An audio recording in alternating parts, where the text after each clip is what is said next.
My dear friends, dear friend Lou told me about this movie, and now I'm going to share my experience with it with you, and that is The Lost Skeleton of Cadavra. Intentionally made in the style of low-budget B horror movies of the 50s and 60s, this movie knows exactly what it's about, plays to it as hard as it can, and leans into the subject matter. So while this might not be for general audiences, if you like Mystery Science Theater 3000, and a lot of you do, this movie is designed for you. So what happens in this thing?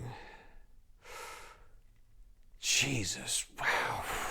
How to possibly explain to someone what this movie does. While I struggle with figuring out how to summarize in any sane way to you the plot of this movie, just know that it's easy to follow and well structured. But the subject matter is so pants on head crazy, you're gonna wonder if I'm on drugs as I try to articulate to you who probably hasn't seen this thing before. What's going on?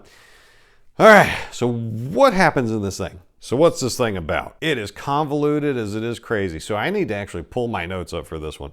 So we have an older scientist who's played by the director and the writer of the movie, Larry Blamire, and his hot young wife are out hiking looking for a fallen meteorite. A crazed explorer finds the psychic salty jackass lost skeleton of Cadavra in his cave, and an alien couple crash landed because their ship broke and their pet mutant got out. What do all three of these couples have in common? They all need one important MacGuffin in the story, an incredibly rare element called atmospherium. They all go for it and hijinks ensue. If that sounded like a lot of starting elements, oh, it gets complicated. But I found it to be a heck of a lot of fun, because while it's made in the style of B movies, this movie was made by people who cared about what they were doing and actually did try to make it the best that it can be. Like the filming techniques and the soundtrack, picture perfect for every scene that was going on. This movie is an homage to mid-century bad horror movies, and I could feel its authenticity. It firmly belongs with those other movies in the genre, except this was competently made. And speaking of competence, the performances are actually really good. Now, the actors having to depict incredibly stylized characters because what did I just tell you about? There is a skeleton who is salty and a jackass and who gets speaking parts despite being like a skeleton you'd have in your high school science class. A crazed researcher, aliens, an escaped mutant monster, and more. But the characters are entertaining and they're portrayed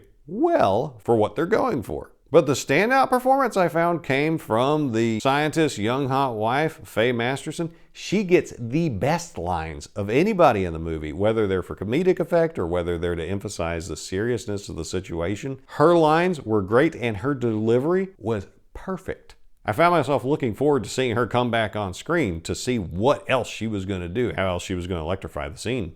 Overall, The Lost Skeleton of Cadavra is a fun movie. It starts off strong with a trope a minute, giving you all them member berries that you want if you're the kind of person who wants to watch this. And true to the genre, the middle section does drag. I ain't gonna lie about that. So there's about half an hour. You're gonna be wondering where this is going to go, but it does go somewhere. There is a reward waiting for you, because once the lost skeleton gets up, the action kicks back into gear. So if you find yourself bored in the midsection, just know it will be worth it. And the midsection scenes are worthy in and of themselves, if not as entertaining as the beginning and the end of it. I watched it on Tubi, where they had it for free, and apparently the writer-director Larry Blamire made more movies in this series and in this genre, so I'm going to be checking those out. So Lou, thanks for the recommendation. It was the perfect movie for me, and hopefully for you too.